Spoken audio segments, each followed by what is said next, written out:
আসসালামু আলাইকুম। অনুসন্ধানী বাংলা টিভির পক্ষ থেকে সবাইকে স্বাগতম। আপনাদের সাথে আছি আমি মোসাম্মদ সুমাইয়া। দিনাজপুরের ঘোড়াঘাটে কাভার্ড ভ্যানের ধাক্কায় নিহত 2 জন ও গুরুতর আহত 2 জন। দিনাজপুরের ঘোড়াঘাটে কাভার্ড ভ্যানের ধাক্কায় 2 জন নিহত হয়েছেন। এতে আহত হয়েছেন আরও 2 জন। সোমবার 30 সেপ্টেম্বর সকাল 7টায় উপজেলার গোবিন্দগঞ্জ আঞ্চলিক মহাসড়কের রানীগঞ্জ বাজারে এ দুর্ঘটনা ঘটে। এই সময় কাভার্ড ভ্যানের চালককে আটক করা হয়েছে। নিহতরা হলেন রংপুরের পীরগঞ্জের কুমারপুর চৌত্তরা গ্রামের মৃত আফজাল হোসেনের ছেলে মাছ ব্যবসায়ী আব্দুল গফফার 68 এবং দিনাজপুরের বিরামপুরের কোচগ্রামের ওমর আলীর ছেলে ভ্যান চালক আনোয়ার হোসেন 50। আটক কাভার্ড ভ্যান চালক সিদ্দিক শহরের রামনগর মহল্লার শেখ ওসমান আলীর ছেলে।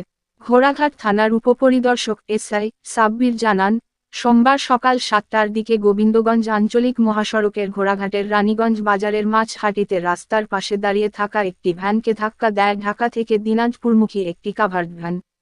মাছ ব্যবসায়ী আব্দুল গফফার দুর্ঘটনাস্থলেই নিহত হন। রিকশাভ্যান চালক আনোয়ার হোসেন আহত হন। তাকে উদ্ধার করে ঘোড়াঘাট উপজেলা স্বাস্থ্য কেন্দ্রে পাঠানোর পর তার মৃত্যু হয়।